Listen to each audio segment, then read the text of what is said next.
you win. Before I go any further, I would like to point out that this version of the game I was playing was in early access, as it says on the store page. The things I'm going to be talking about are in its current build and not possibly representative of the full game. So even though these are things that I would likely chalk up to the fact that it's a rough indie game, and maybe these are just quirks of it being a small indie team, well, that's just an assumption of the team. I know next to nothing about Kickin' Rad Games or their workflow. Anyway, with that out of the way, let's just get on with what I thought. This game is super rough. No, you just said you wouldn't talk about it like that since it's being worked on. Okay, well, yes, I did say that, but there are some things that I would work on first. And I'm sure they know. I'm sure these are things that they definitely know about, but if I didn't mention it and it wasn't brought up, then I'd hate for it if it be something that, is skipped along the way. Like you and your bud are packing to take a trip somewhere, or you're planning literally anything, a party, some work to be done. You think of something that, you need to make sure you grab, like the tent before camping. And you think, yeah, my bud will grab it. They know we need a tent. They're definitely going to grab it. And the next thing you know, it's the whole, I didn't grab it. I thought you were going to grab it situation. And then you're stuck without the thing and everybody's sad, and the whole situation would have been better if you had just said like, hey, don't forget the tent. That's why I'm making sure these things are being said. That way, in case someone didn't notice it, it gets taken care of. You get it, Okay, thing one I noticed is that the tutorial is broken and it can't be accessed. From the single player menu, there's the arcade mode and the tutorial. Obviously, this being the first time playing the game, I wanted to take the time to play the tutorial. Selecting the tutorial then shows you a list of lessons they're going to show you, and there's a way to scroll through it.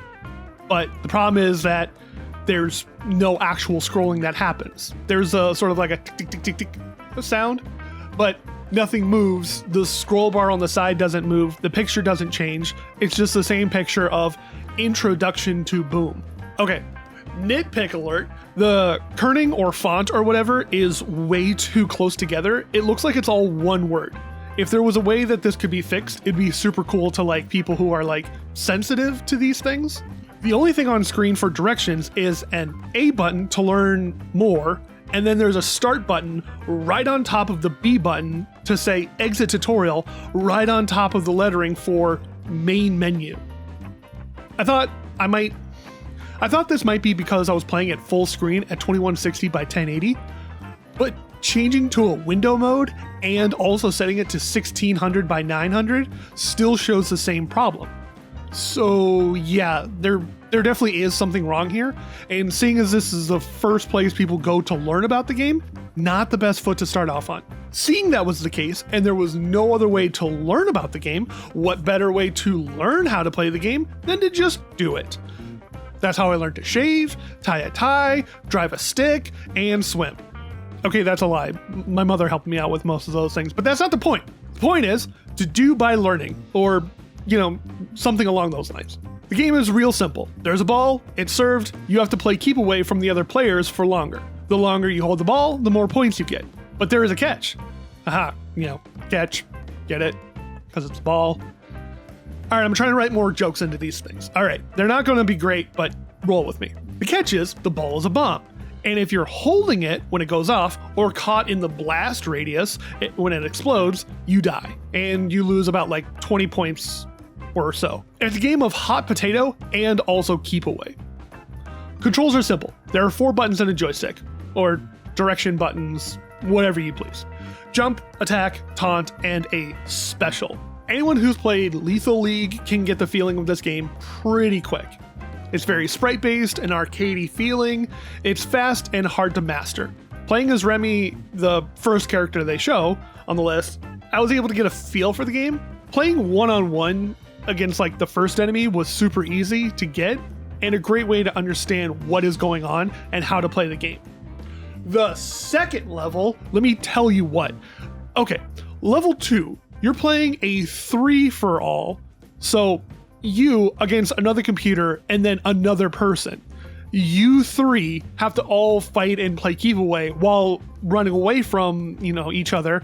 At the same time, the level is changed to being on the backs of cars. It's like, whoa there, Kickin' Rad Games. You want to pump the brakes for a second? There are a ton of great videos out there talking about how there are tons of games that introduce you to certain concepts and ideas slowly and give the player a chance to grow and learn how to interact with these new items. If you want an example of this, well, the most recent example that I have noticed is the channel Up Is Not Jump's video for Mario Maker 2 Is a Nightmare. More accurately, the prequel video for it. It's about 2 years old, but the video did a great job at pointing out the first 3 Mario games and how it did a great job at showing you new things and growing with them over time. The video has a great feeling to it, and I do agree with his critique and opinions of that said video in the sequel video he just put out recently, the video where he actually does talk about Mario Maker 2 properly.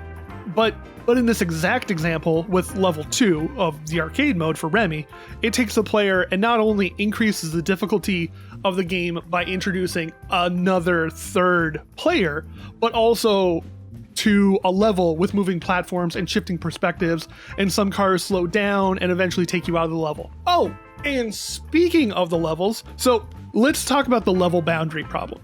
Okay, so I'm going to assume that most of the listeners have probably played a Super Smash Bros. Game at some point in your life. Maybe not super hard, maybe not competitively, but maybe one of your friends had it and you played it while hanging out at their house or whatever. So, in Super Smash Bros., when you pass the boundary of the game's fighting zone, your character would walk past the frame, and it would show a little circle of your character pointing off screen, acting as a warning about, whoa, you're going a little bit too far off the edge there. And in this particular level, with these cars going back and forth, them possibly going slower than the screen is progressing, so you might find yourself being slowly pushed out of frame. And when that happens, instantly dead when your body leaves. There needs to be some sort of warning to tell the player that, hey, you're reaching the edge of the level, like an exclamation point, or have a gap of space where you can't see the character, but you know where they are. But there needs to be something, or else they're going to have more players that are like me that keep running away from the other two, only to be suddenly evaporated and the ball is tossed back to the other players. Another thing I noticed about the game though, so your opponent has the ball and you can tackle them and get the ball back from them. But I would go and do a slide attack and be behind the person and then slide all the way to the in front of them and still not have the ball. And I'm not like a super huge fighting game, so it's not like I'm super sensitive to like collision detection and being like, oh, that was totally, in frame or whatever. But it is jarring when it happens, and maybe going back and reviewing the footage, I can actually see that, no, they did something here, or they jumped out of the way or something that maybe I didn't quite get right away. It's things like this that really, I guess, get my goat, so to speak. Fighting games, from what I understand, are really hard to make and take a long time for, like I said, that collision detection and hitboxes and all that jazz. So safe to say that it's like, okay, they probably know more than I do, but it's still something that I noticed. All in all, it's safe to say that I never got good enough to get past level 2, so sorry about not being able to learn anything about how to play the game from the tutorial and the sharp level curve. I bailed on this game pretty darn quick. Boom You Win is a great concept, and I do enjoy its existence, I guess, but it being in early access right now is sort of a turnoff for me. If I hear anything about it being in its final form in the future, then I'll keep you posted.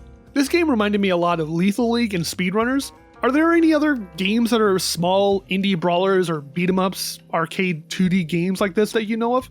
Feel free to let me know what games you think of in the comments. In the meantime, I'm about to go throw the old TNT skin around, but you folks do the YouTube dance, and I'll see you in the next one. Keep on digging.